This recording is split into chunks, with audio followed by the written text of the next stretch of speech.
Hello, and welcome to episode 126 of the Wrasslecast. I'm your host for this episode, sitting in the big chair. I'm Don Delarente. And of course, I'm joined by my SmackDown Matters correspondent, the lovely Didi Jone. Hey, friend. Hey, Didi, how's it going? It's going great. That's good. Yeah. Just let everybody know that they can listen to the Wrasslecast on Google Play, iTunes, Stitcher Radio, SoundCloud, and you can always download and listen from the main website, www.cspn.us. So we'll get into it a little bit. We'll get into a little bit of news. We'll start with the new news first. Jim Cornette is going to induct the Rock and Roll Express at the WWE Hall of Fame. A lot of people were hoping that this would happen. A lot of people didn't think this would happen. So they gave everybody what they wanted. They did what was best for business and put a smile on everybody's face. And so Jim Cornette is going to have a live mic at a WWE event. Oh, boy. Okay, so for us newbies who came into it like 90s, why is giving Cornette a mic such like a thing to be worried or excited about? Because he's a very old school wrestling guy. Mm-hmm. And there's not much about the new product that he likes at all. And there are some guys that wrestle there, and there's some guys backstage that he's been kind of critical of. Haven't always had the most flattering things to say about how they do business and what they did to the business. Mm-hmm. So, it's a lot of people are looking forward to it, to say the least. Okay. Now we'll talk about the old news that was the big news. Of course, after we recorded last week. Hours after. Yes. Not days. Hours. Yes, merely hours. Hopefully you guys listened to the news sleigh because they had the fresh hot take on it. But we get a chance here to talk about Paige and all her personal escapades being put out upon the webs. She was hacked anonymously. I don't know what the vendetta is against Paige, but she just had such a string of bad luck ever since she started dating Del Rio. It seems I have a new theory. Okay. It was Del Rio's wife. Yeah, that's a good one. That's a good one. Yeah. But this is why I say you can't leave your face in the pictures. Yeah. Even the moving ones, you got to make sure it's like from the chin up. You got to be able to have plausible deniability. Like, I don't know who that is. She's got black hair, British accent. Don't know about that. Yeah. So a lot of very risque things, as everybody knows who listens to this show by now, and some have seen. Basically, Paige was out here just, doing a lot of documenting and doing a lot of thotting and bobbing. And so. With 2 men, no judgment. Yes. She's a consenting adult. Yes, she is. I don't think what's his name was married at the time. It's perfectly fine. Yes. These are a few years ago at least. Okay, now Maddox has been gone from the company for a couple of years. Yeah, and that's embarrassing. Didn't even get a famous one to do it. That means she just really wanted to do it. Like, she was intrigued. Here's my thing. I don't know if it's true because I saw a clip, like a 90-second clip, and I was like, nope, I don't like the thrustage, and I turned. So all I saw was a little bit of Xavier, a little bit of her, and a little bit of Brad Maddox standing off to the side. I heard somebody spilled, how do I want to say this? The fluid on the championship belt. Did that happen? That's the one that I did not see with my own eyes, but yes, apparently that is the rumor that Gasp. Do you think she rubbed it down with alcohol after? She probably didn't. It's probably just in the crevices. Yeah. But just like with Seth Rollins, when his most intimate pictures got out, there hasn't been any reprimand so far from WWE. And that might, in her case, help her out that Xavier kind of was in there because you Yeah. can't really punish Yeah. him. He's the host of WrestleMania. So she kind of maybe got a pass there that she Yeah. probably might not have gotten otherwise because Yeah. their relationship with the company is like not Tenuous that at good. best. Don't you Right. like that SAT word? Tenuous. Yes. Right. I don't know what her contract status is, but just like most jobs, your employer has the right to fire you at any time, no matter what your contract says. So if I was her, she might kind of get what she wants after May. I think that's usually June when they start kind of releasing people. So we'll see. I mean, I feel like they should just be together in whatever wrestling outfit he's in. Like, if they should just go scream, "This is my house" together somewhere, be it Impact Zone or they wherever were he doing is. that. They were doing that in WWE, and then I guess they were like, Gross. I guess either the boys backstage were like, "Hey, Alberto, maybe that might not be such a good thing," I mean, and wait until the divorce is final, but yeah, yeah, sure. but somehow they got some heat, and the company split them up when they did the draft Oh yeah, they did. to try to get them to, I guess, calm down or not date or not be so out in the open with it, and it seemed to kind of embolden them. Yeah, And they did do a little bit too much. It was very like Lifetime movie-ish. Like, I need to be with my married boyfriend. Like, girl. yeah, it's fighting in the street with each other and stuff. I Fans. know, beating people up, getting stitches and shit. Yeah, I mean, it's been Actually, a that would have very been great eventful. for divas though. That'd have Oh been yeah. yeah. So it's been a very eventful time that Paige has had since she's been injured, actually, and like this whole time she's been injured. So she's made all this news and hasn't wrestled once. Damn, can you imagine if she was wrestling? You think they treat her like who was the Oh whole yeah, Lita?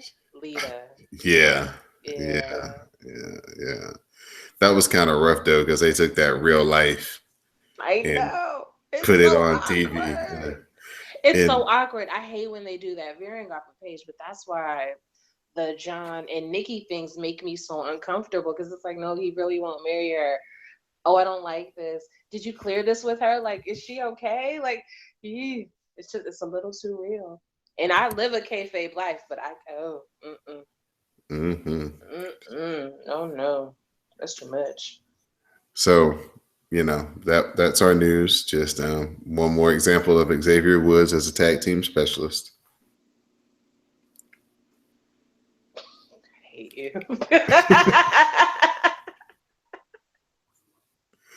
So now we'll move into Rawcast, Monday Night Raw from Brooklyn, New York. Go Brooklyn, go Brooklyn, go Brooklyn. So it starts off with Mick Foley. They recapped the incident last week between the McMahon family and himself. Foley then gets in the ring. He has his cue cards and he reads off that he's taking a leave of absence. Then he starts to go off on Triple H about handing him those cue cards 10 minutes before the show. And that he's Mick freaking Foley. He's Cactus Jack. He's Dude Love. That's He's right. mankind. He doesn't need no freaking index cards. And then all of a sudden they start cutting his mic. His mic starts breaking up, kind of like bad cell phone reception or your aux plug when it's got a shortage in it. And Steph then comes down to the ring. She says the reason that they give him those cards are because he always messes up something every week. They can't trust him to remember his lines.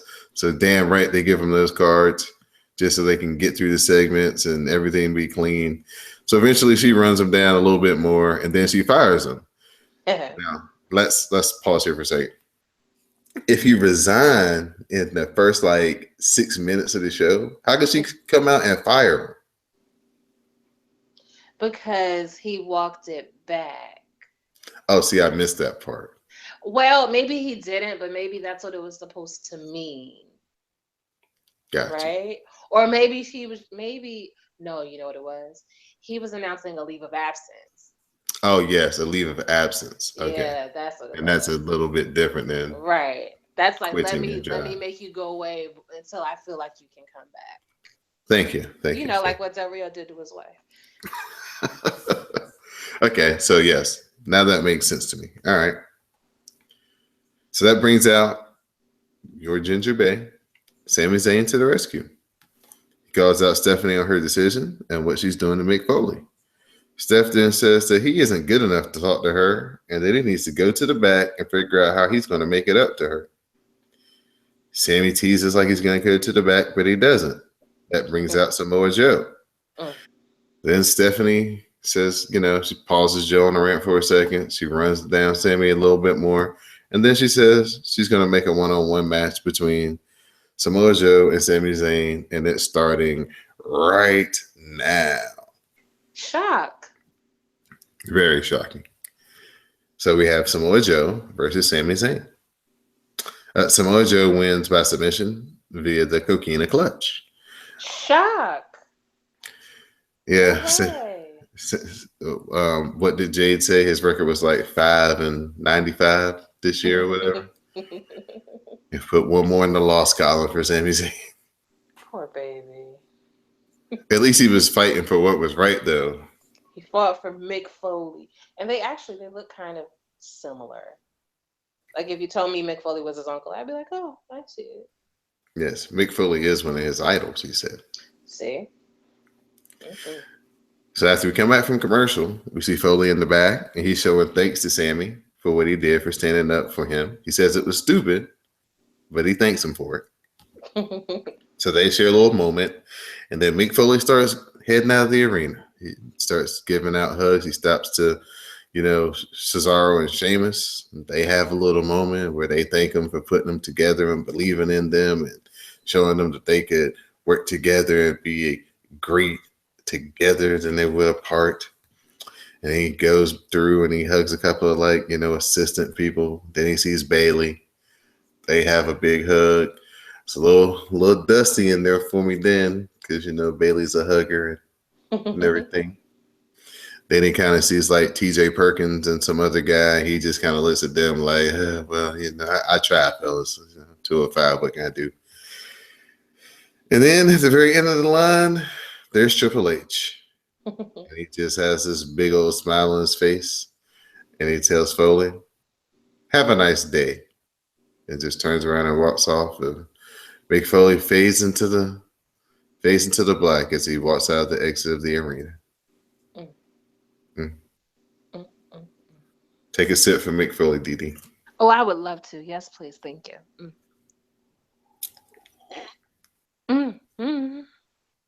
Liquor. So, come back from commercial. We have the Queen. Shout out to Finn. Charlotte versus Dana Brooke. Charlotte catches Dana Brooke coming off the ropes with the big boot, and she gets the win. Actually, Dana Brooke was dominating most of this match. She was roughing up Charlotte for the most part, but she made one mistake, tried to get a little bit too cute, bounced off the ropes, and Charlotte caught her with the big boot, and that was all she wrote. So. I'm pretty sure Jupiter Julep laughed and had a good time watching Dana Brooke catch the beats, even if it was by Charlotte. I mean, just because you had like one good turn doesn't mean we forgot. We know who you is, Dana, and we still don't like you. Then we go to Stephanie and Bayley backstage, where Bayley confronts Steph on her actions since he's been on Monday Night Raw. Then Steph makes a rematch between Nia and Bayley, and it's going to be a no DQ. And if Nia wins, she's in the Raw Women's title match at WrestleMania. How do you feel about that, Dee?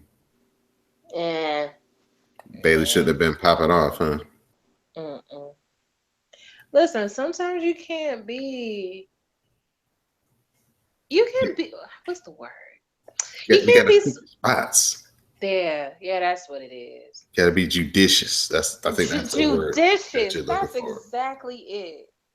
That's exactly Mm-hmm. So we move on. We get the highlight reel. Chris Jericho comes out to expose it. the real Kevin Owens. So puts up on a Titantron a picture.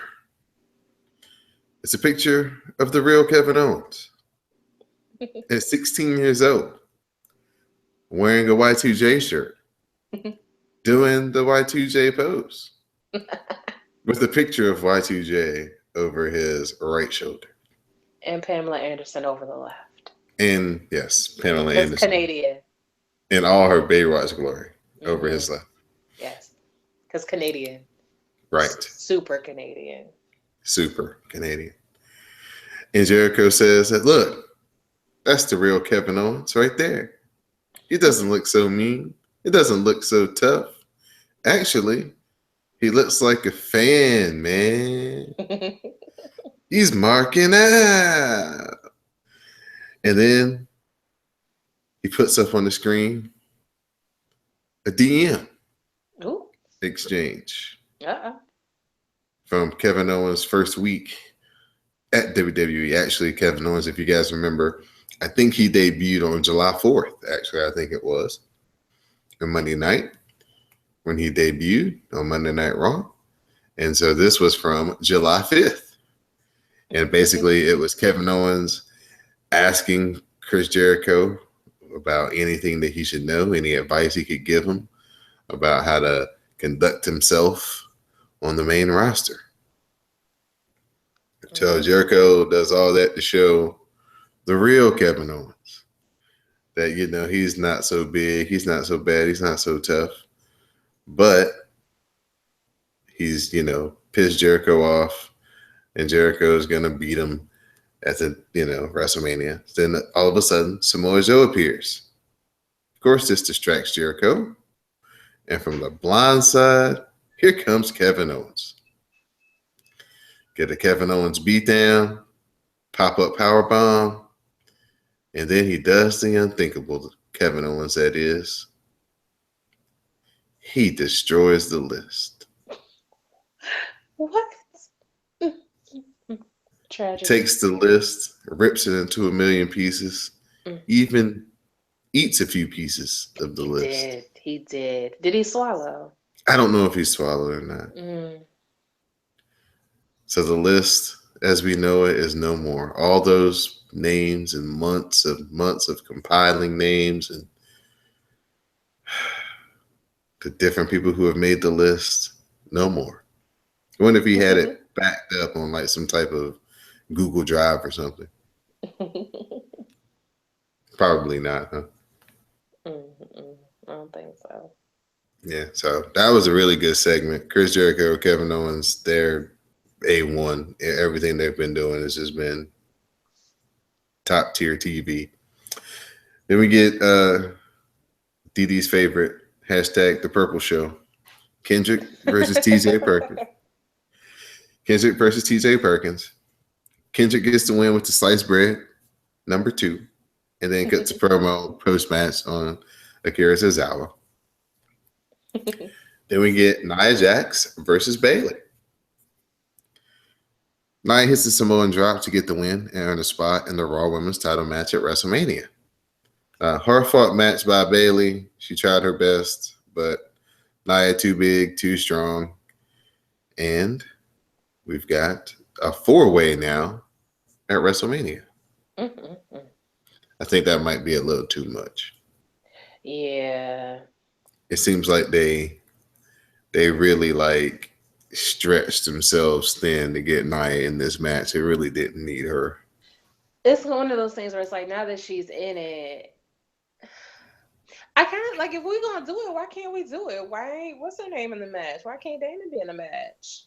Right. And just like, let everybody do it. Battle Royale, however you want to call it. Like, if you're gonna do 4, Who's the only one not in it? Dana. That's not fair. Right. Dana Kind kicked the of life out of Charlotte the other day. So, like, if that's all it takes. kind of on the same concept that SmackDown used, where it's like, well, instead of just having a three-way or a tournament, we'll just have one big match with everybody. Yeah. So it would have been better if Nia would have just been like the next contender, like the Yeah. number one contender. Do you think Nia's gonna win? No. No. But No. she's so big. I know. And they'll be able to do some cool stuff, but they're probably the smart ways for them to set the matchup is they try to eliminate her first. Mm. Well, we'll see. Yeah, I think it's going to be an elimination match, or I don't know if it's going to be just whoever gets pinned first type of match. I guess they'll kind of fine tune the details next week. But moving on, Triple H is in the ring. It's supposed to be like a question and answer session with Michael Cole, but it turns into one question and one super long answer from Triple H, where he basically tells Seth Rollins that, if he knows what's good for him, he better listen to his doctor. You better, take his advice, because they had a doctor come on, said, Seth Rollins had a really bad injury, and the only reason that he's not, going to have more surgery and be in any more extensive rehab than he already is because he had his little knee brace on. So Triple H is going off of that, telling Seth he needs to stay at home. He needs to not show up at WrestleMania and listen to your doctors. And then he basically said, oh, yeah, Seth, you can show up at WrestleMania and we'll make it happen. And this is how we'll make it happen. And then he hands Michael Cole an envelope and he tells him that, oh, yeah, these are some tickets. Give these to Seth Rollins. They're for WrestleMania. They're in the nosebleeds. And then instead of walking off and leaving us with just that great last line, he proceeds to pander for the next 7 minutes about, do the fans want Seth Rollins to show up? Do the fans need Seth Rollins to show up? Will that make their WrestleMania experiences the best if Seth Rollins shows up? And so then he proposes that they have a non-sanctioned match at WrestleMania and basically dares him to show up. It's like, hey, if you show up, we'll have the match. If you don't, then we won't. And kind of leaves it at that. Fair.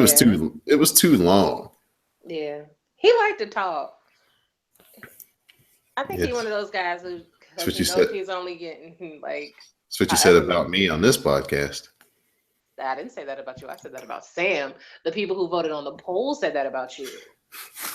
That was everybody else. I didn't say that about you. But yeah, I think he knows that he's only getting so many weeks out of the year. So I got to get these words in. It was a lot of words. Mm-hmm. And then we have I didn't get this. It was supposed to be a three-way.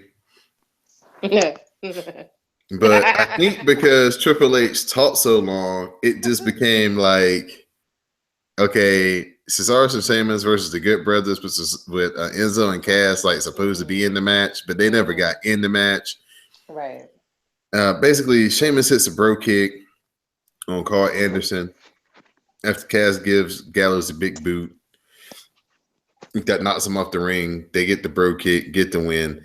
Then they hit the bada boom shakalaka on Carl Anderson for good measure, and we still have a three-way at WrestleMania. It was supposed to be a match to eliminate one of the teams, but it never got there because we had chaos. Right. I don't know what that was supposed to be. Was it that if a certain person, I know what it probably was. It was if Sheamus or Cesaro or Cass and Enzo get pinned, then they're out of the match. But if they pin Carl or Anderson or the other one, the third then it's still the three-way. Right. Boom. I want my money. But it only lasted. This. 45 seconds. Yeah, 45 seconds. Yeah, it was very short. I think I'm pretty sure Triple H took up all their time. Yeah, I can imagine that. So here's the thing. Every time you say three-way now, Yes. I laugh. It's like, Why? you know why. Damn it. I'm only but so mature. Was it a tripod or was there a fourth person there? I still I say tripod, I which say is tripod too. kind of worse because it's like That's a lot of planning. that's so much planning. Like, who just has a tripod? Like, what? I mean, Xavier Woods is nerdy like that. I'm pretty sure he's I got a know, but tripod. it was like, was the video like on a camera? Was it on a tape? It looked Like, like what? it was a. It looked like it was a. Okay, it's It's all like awful. it's like one camera recording the whole room, Hmm. and then you had. I guess they were trading off being cameramen themselves because Brad Maddox had his own like little camera. What were they thinking?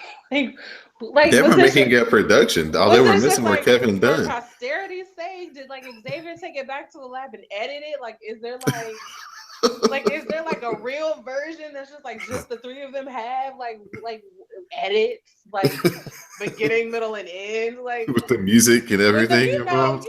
the music like is it like a whole thing and we just kind of got the bootleg version but there's like a real version like oh my god I could talk about this all day Yeah, yeah. and this is It's like the most entertaining thing since she proposed to Del Rio like this is amazing.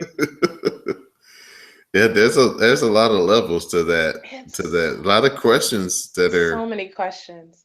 that are just gonna be left out there in the Oh, ether.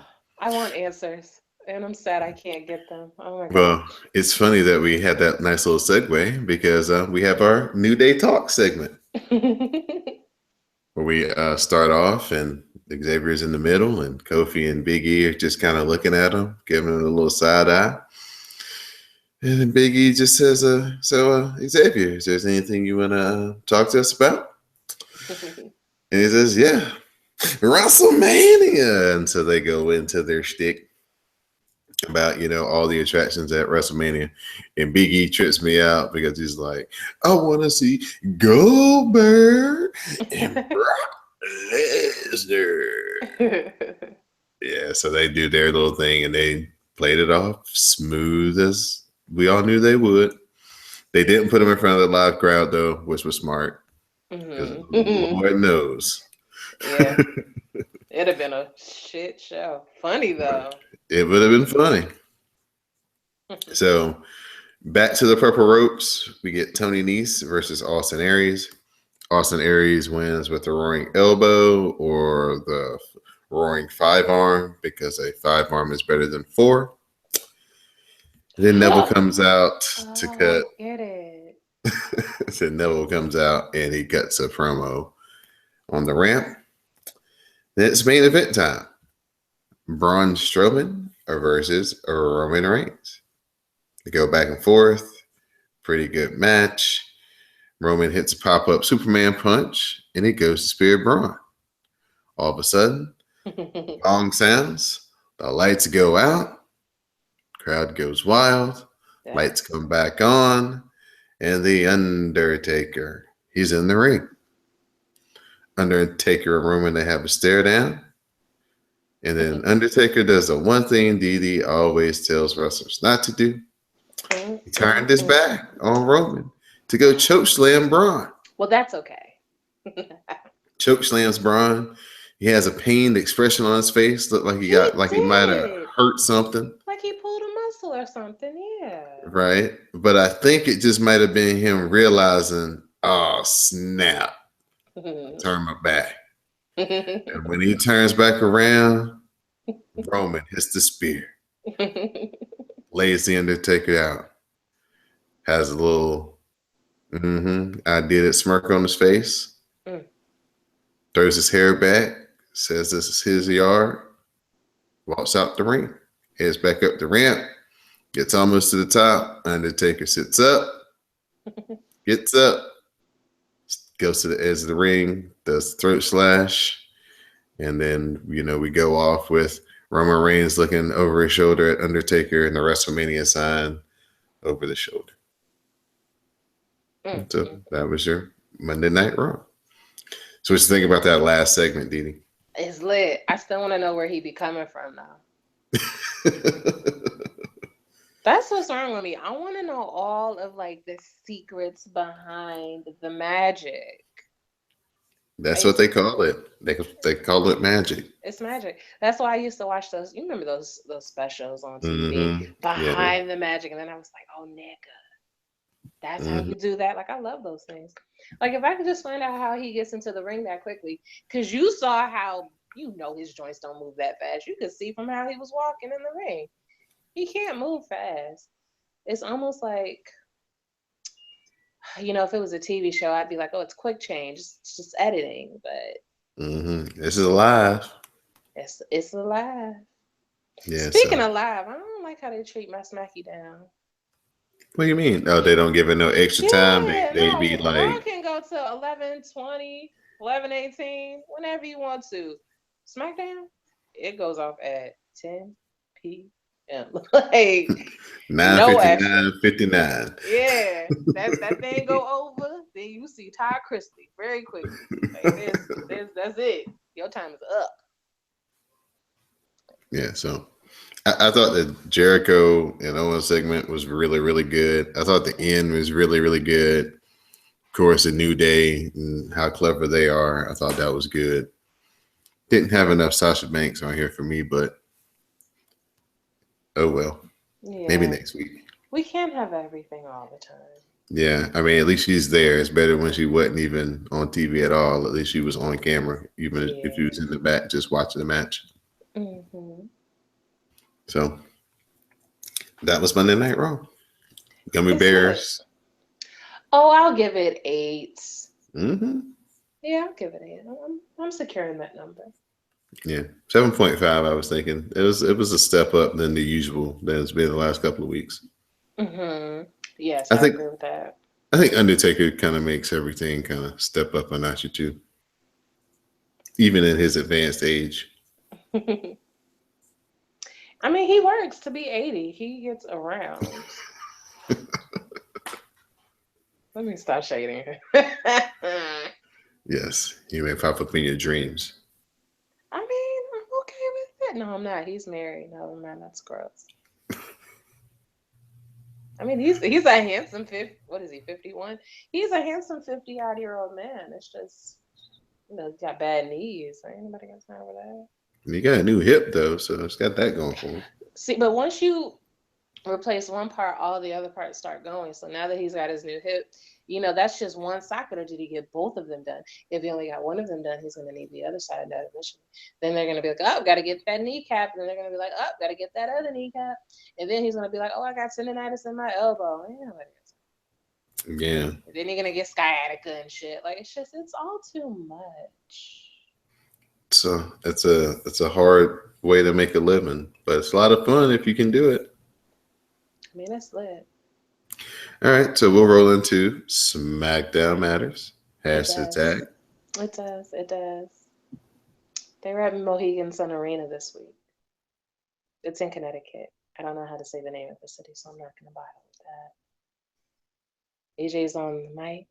He acts like he's going to apologize, and he's like, nah, I ain't sorry for none of that shit. He was happy recalling how he punched Shane and seeing the welts form on his face. He laughed at the idea that Shane would challenge him to a match, but he accepted the match because he just wants to be a part of WrestleMania. He says the bigger question is, why would Shane want to face him? AJ explains that without him, SmackDown is going to fall. The social media will crash the same way that Shane crashed through a car window. Get it? So anyway, yeah, corny. AJ Styles, he's a sly one. AJ calls himself untouchable. And he's like, it's so great. I'm going to WrestleMania. And he's like, oh, you know what? I'm going to meet Shane again in the parking lot. And what he does tonight will be phenomenally worse. So they advertise never before seen footage of Total Bellas featuring Nikki and John. It'll be a through line. We'll get there. Next, you see Daniel Bryan backstage on the phone with Shane, and he's telling him about AJ trying to beat him up. He laughs at whatever Shane says, and then Baron Corbin comes in looking for Dean. He wants an answer for his IC title challenge at Mania. Daniel's like, nah, I haven't heard from Dean all week.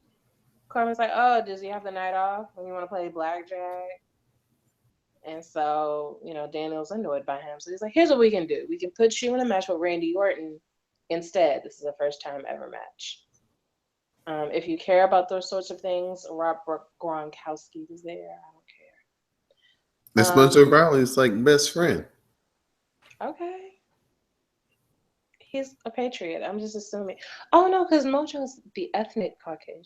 Well, I don't know. Rob just strikes me as stupid. Oh, yeah. He's definitely the #1 dude bro on Earth. Yeah, but I like it in Zack Ryder. I don't like it too much in Rob. Because he's a meathead dude bro. Yeah. I don't like him. He reminds me of that white kid that I saw with the Make America Great Again shirt at the Black Museum. What? Yeah, it just seems like some stupid shit he would do. Like, not even to say that he, like, really believes it, but he'd be like, oh, this would be funny. Like, jackass. I don't know. That's just me. That's just me making things up about people. Oh. JR's wife died. Yeah, we're going to kind of end with that. Oh, I'm sorry. I didn't mean to spoil it. I only mention it because JBL sent good wishes to Jim. Yeah. Guess we could kind of let everybody in now. Yeah, his for those of y'all who don't know, Jim Ross's wife got in an accident. I guess she was riding her scooter from the gym to their house. Apparently, they live a couple of blocks away, and she got hit by a car and unfortunately suffered multiple skull fractures.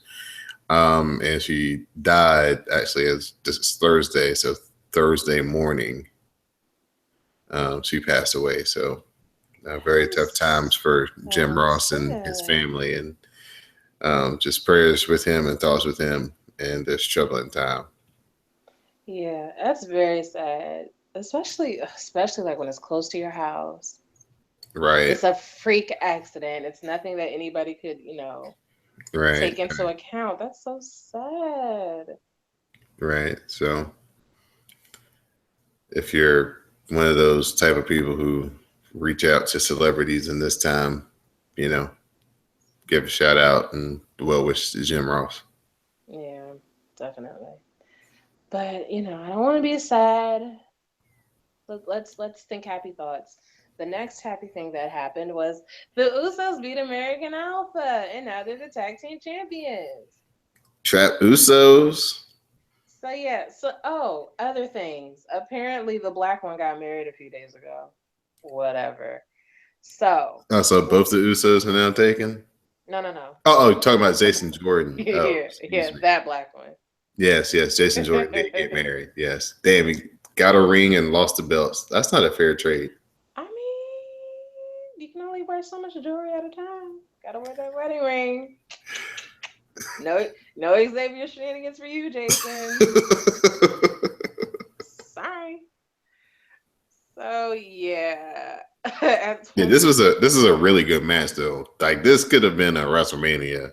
Yeah, it was nice. Do you think they'll get like a rematch? Do you think at WrestleMania or no? I don't know. On Talking Smack, Daniel Bryan was kind of like trying to lobby for them and asking them who they want to wrestle, but they acting silly talking about they want to wrestle the Bullet Club or whatever. But I don't know. It just might not be any room for them this year.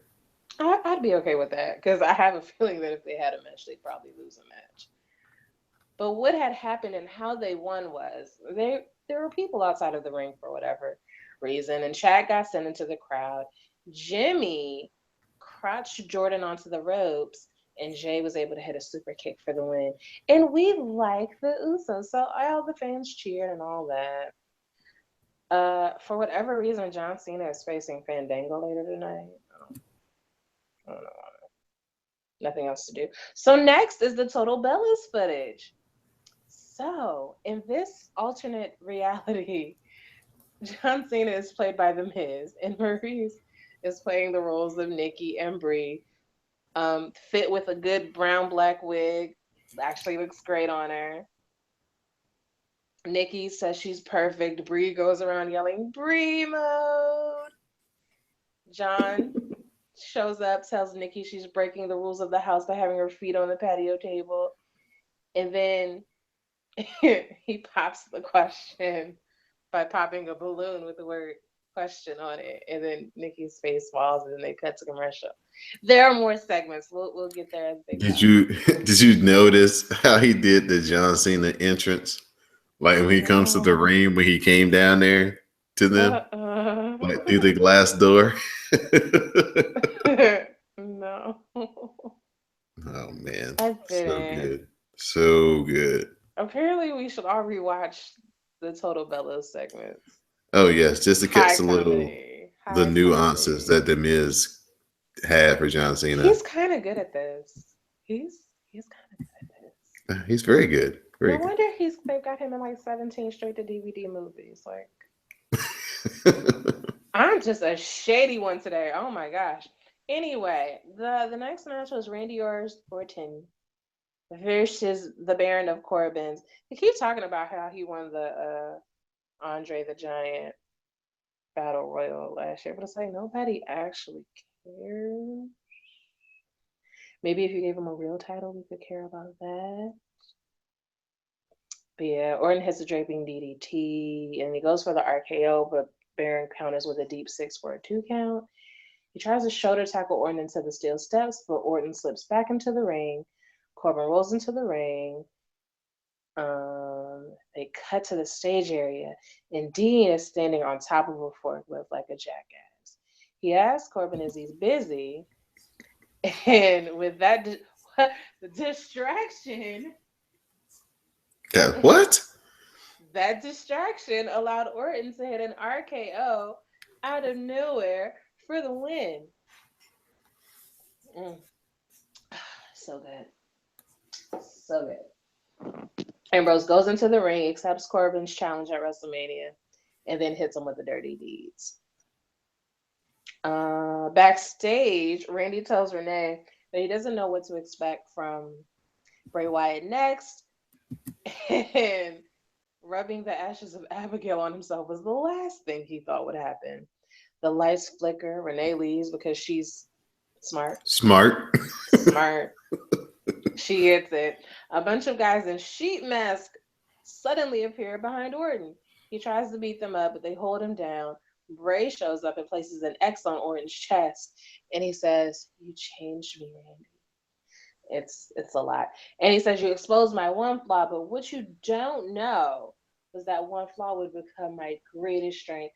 And then he thinks he's got the whole world in his hands, and it's very creepy, much creepy. I liked it. Oh I yes, like it. absolutely. It almost reminded me of, a few months back, or maybe it was a year back, when they fought the New Day on the Mm-hmm. farm.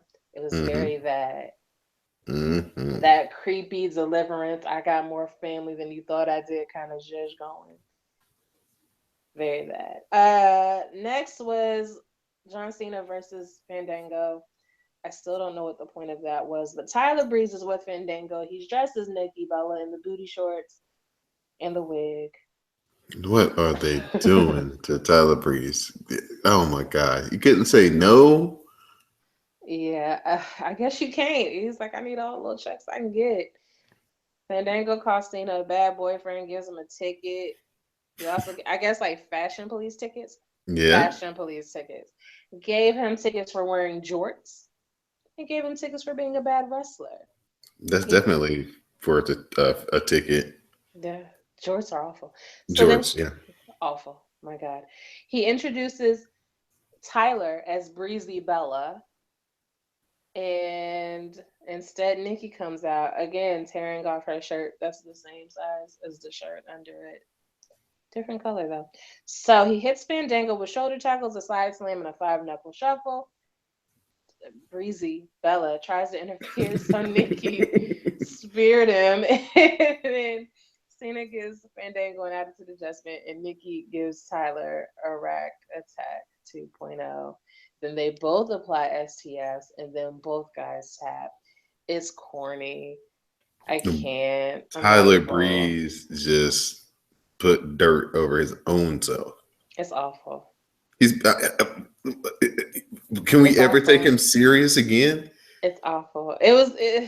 He had a very specific thing going anyway with the selfie stick and the fur boots, but we were working with it. It was acceptable. But now you're breezy dumb. Now wearing wigs to my women. And getting the rack attack. And then you tapped out. She ain't no China. You tapping out for. That's so embarrassing. It's not good. That's awful. It's terrible. I would be ashamed. Anyway, Carmella's in a match versus Becky. For whatever reason, her and Young Chimless are still together. They skip to the ring holding hands. Natty Bo is on commentary, but she attacks Carmella with a discus clothesline. Oh, yeah, because Natty attacked Carmella, the match basically ended, and Carmella essentially won because she was the one who got her ass kicked. So, as Natty continues the attack, Mickey runs down, followed by Alexa. Everyone's brawling. Becky hits Ellsworth with a missile dropkick. So we got a lot of intergender shit going on tonight. Alexa, however, is the last woman standing after clocking Mickey with a forearm. Yes. Say it with me, fans. Hashtag 5 Feet of Fury. Mm-hmm. Hashtag Bliss cakes. Bliss Cakes chant. Hashtag Uh-oh. Have a Bliss Day. Oh. I didn't know about that last one. Did you see the WrestleMania poster that's like just nothing but Alexa Bliss on it? No. You know how the WrestleMania poster has the roller coaster and then has like all the wrestlers on it with the roller coaster in the back with the blue sky? No. Oh, you haven't seen this? Mm-mm. I'll send it to you in DM. But anyway, it's this one where it's just nothing but Alexa Bliss, like all different type of Alexa Bliss pictures. That's funny. Oh yeah, it's fantastic. Did you make it? You made it. I didn't make it, but I do have it in my favorites on Twitter. Best believe it. I don't know if I believe you didn't make it. I'm not that talented. I'm not that talented. I do stand, but I'm not that talented. Okay. There's more Total Bellas footage. Cena tells Nikki he loves her. Takes us on a tour of the house, even though it's against Rule 24. Dom's favorite part. He tells Nikki that he's going to give her a diamond Dallas Page yoga DVD set. And he's like, I'm gonna give you a ring. A WWE wrestling ring. And it's like, oh my God. He says something about the servants, but then he's like, oh, they can't be shown on TV because it wouldn't be relatable. Then later, they're continuing the tour. He gets down on one knee in the bedroom to tie the knot on his shoe. So just all the shade. All of it. Just an eclipse of shade. All of it. They're doing so much good work. It's amazing. Yeah. Unfortunately, they're probably gonna lose at WrestleMania, but that's okay. It's fine. It's fine. It's fine. It's fine. Yeah. Okay. So Renee catches up to AJ backstage. He's waiting for Shane. Well, not backstage. In the parking lot. A black car with tinted windows shows up. He's like kind of perched, ready to pounce on him like he's Simba, but it's just Rhino and Heath Slater, and they're kind of looking at him like, "What are you doing?" And then he's just like, "Oh hey, awkward." Just so happens Shane's already at the arena. He's inside. He's in the ring. And he's about to call out AJ. So Renee tells AJ that Shane's in the ring. Shane got a good old black eye. Yeah, you do. Mm-hmm. It was a shiner. It was nice. It was real. He said that AJ should have come to him man to man and handled it, even if it was a fight, instead of attacking him from behind. They cut to AJ. He's walking. AJ hesitates before grabbing the microphone and going through the curtain. He tells Shane to calm down. AJ explains he was just frustrated. He crossed the line last week. He's sorry. Thanks, Shane, for giving me a match. You're not like those other McMahons, aka Stephanie. AJ said he would step into the ring and shake Shane's hand. We're all fucking adults. We all know it's shenanigans. So because Shane is about that life, as soon as AJ enters the ring, Shane attacks him. Put the paws on him. AJ gets the better of Shane, sends him outside, suplexes him against the barricade. Shane manages to backdrop Styles onto the floor, clear the announce table. He gives AJ a few more shots, lays him all the way out. Shane does what Shane does, which is climb to the top rope and nail a diving elbow through the table. Crowd chanting, holy shit. They do some replays. Shane gets to his feet, points at the Mania side, and walks out on his own. No, he had a lot of assistance. He didn't walk out on his own. He had help. Yeah, he had that look on his face like, damn, that shit didn't hurt this bad 20 years ago when I used to do this. Shane doesn't understand that he's old. Yes. He still thinks he's 23 again. He's looking at his dad like, you're old. And it's like, well, baby, you're old. All y'all are old. Sucks, I know, but it's like, you're old. But as always, it's a very impressive visual, but Shane really needs to like move him like 3 feet closer to where the turnbuckle is. So like, you know, he can make so much. Yeah, he can make more impact. Yeah. But all in all, though, I really enjoyed this episode of SmackDown. I thought it was real good. That Randy Orton shit was real good. Yeah, I liked that part because, you know, all lives matter Orton. And it wasn't like a lot of wrestling, but the one match that you did really get, the American Alpha versus Usos for the titles, was excellent. Yeah, it was a good match. Yeah. And then the Usos won. So it's like, you know, even better. 2 minorities versus 1.5 minorities. You got to go with your 2 minorities. Yeah. Yeah. So, you know, congratulations to the same Usos. father versus different daddies. You know? I don't even know how I'm going to build a segue to talk about our sponsors this week after that one. Wait, I'm sure, like, is it Amazon? Because I'm sure you can buy paternity tests on Amazon. Yeah, there you go. Find out if you and your sibling have the same father. Buying a DNA test through Amazon.com, through CSPN.us. You can help support our podcast, give some cash back through your purchase at Amazon to the network to help keep all the podcasts free, to help pay for the bandwidth and the promotions and things like that we have going on here at CSPN. So go to our website, www.cspn.us, scroll down to where it says support, click on that tab, open it up. You will then see a link to Amazon.com. Click on that link. It will redirect you to Amazon. Do all your purchasing like you normally would.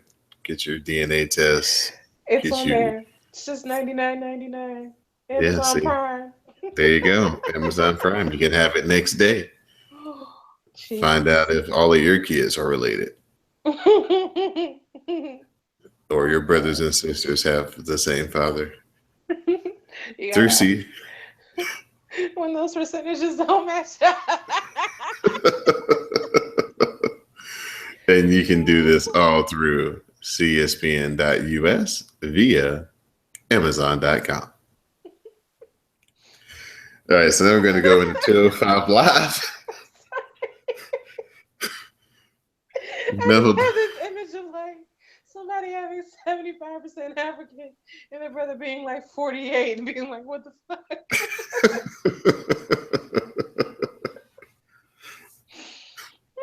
I'm sorry. Wait, let me mute myself because I can't.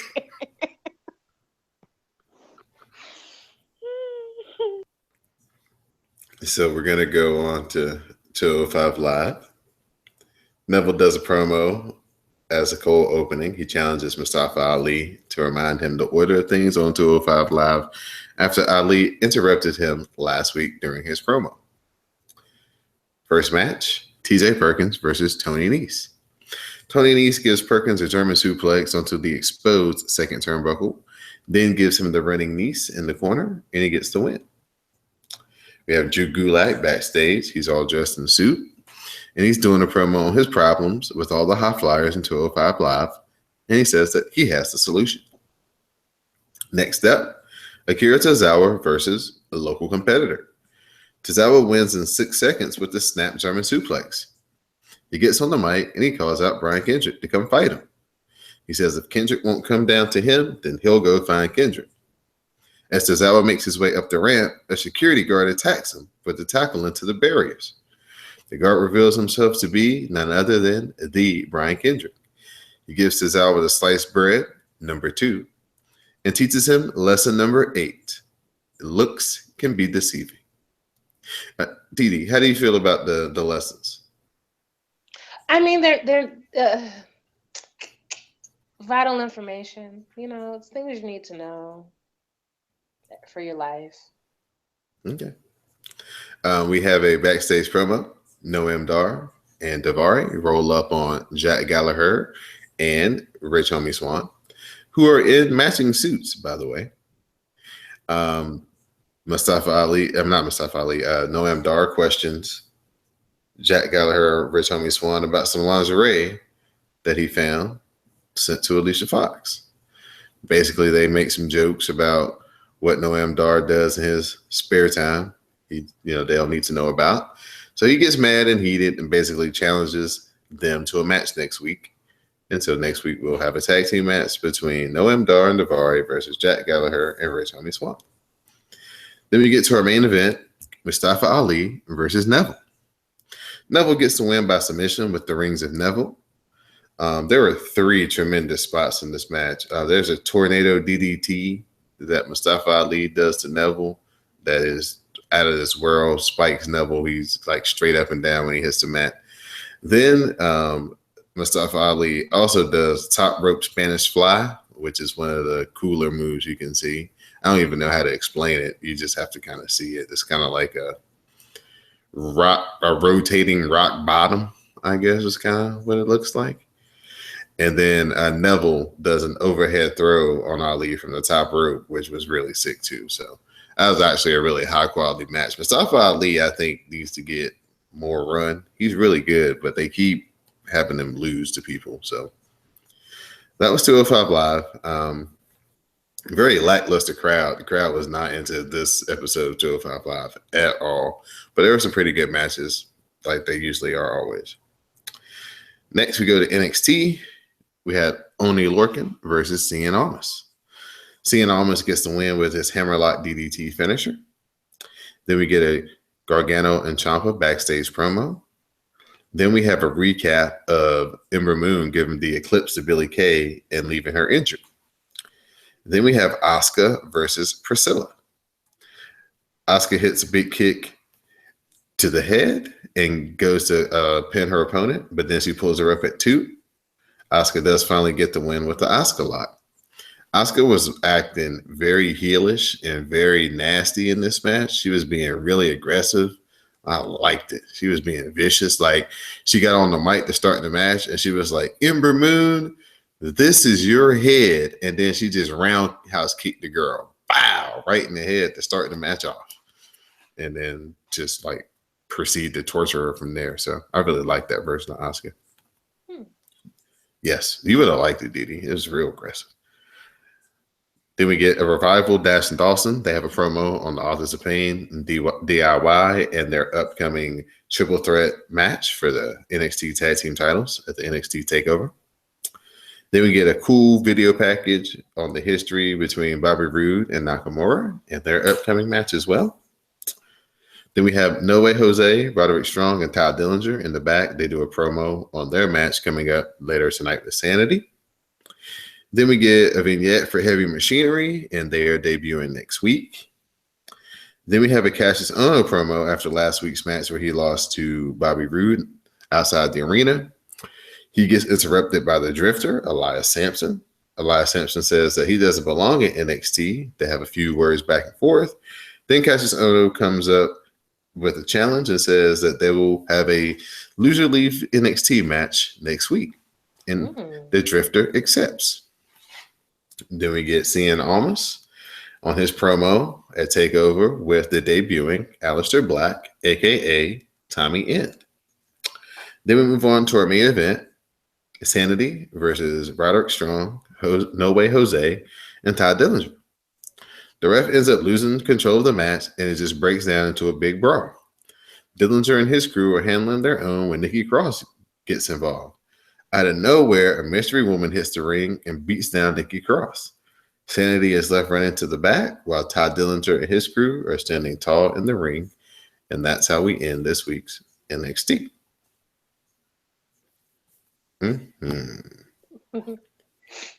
So that was WWE's Weekend Wrestling. It's lit. It's lit. So before we get into our shout outs, I'd like to make an announcement that this Sunday, March 26th at 1 p.m. Eastern, we are having hashtag the Legends Cast. And what this is we're going to live tweet the 2001 King of the Ring in celebration of Kurt Angle being inducted into this year's Hall of Fame. So 1 p.m., jump on your WWE Network, 2001 King of the Ring, press play, and we'll do like we do for Rawcast and SmackDown Matters, and we'll just share our thoughts and our commentary as we basically watch 2.5 hours of Kurt Angle's finest moment, the 2001 King of the Ring. So at this time, Didi, open it up to you for shout outs, acknowledgments. Sure. Shout out to Mel, because Mel always gets shout outs. Shout out to Greg for the good run in last week. Shout out to the chairman. Shout out to my friends, because they're making sure I have a social life, child. I'm supposed to be going for drinks tomorrow.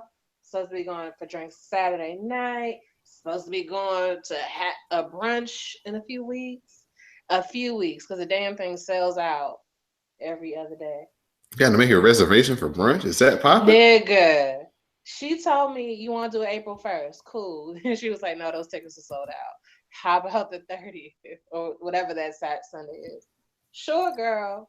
They sell tickets to the brunch? Yes. You prepay. Oh, my goodness. You prepay. So when you get there, you don't got to pay nothing because you already paid for the tickets. And it's like all you can eat, but not all you can drink. So, But okay, it's fine. It's cool. So she bought her ticket. I bought my ticket. I told my friend, when I bought my ticket, there were 50 tickets left. When I told my friend, she said, ooh, I bought my ticket. I'm going to tell my friend to buy her ticket. It's 22 tickets left. Oh, scratch that. It's 15 tickets left. Yesterday, she was like, oh, girl, them tickets are sold out. The brunch is not until late April. The last Sunday in April. Like, what? Why?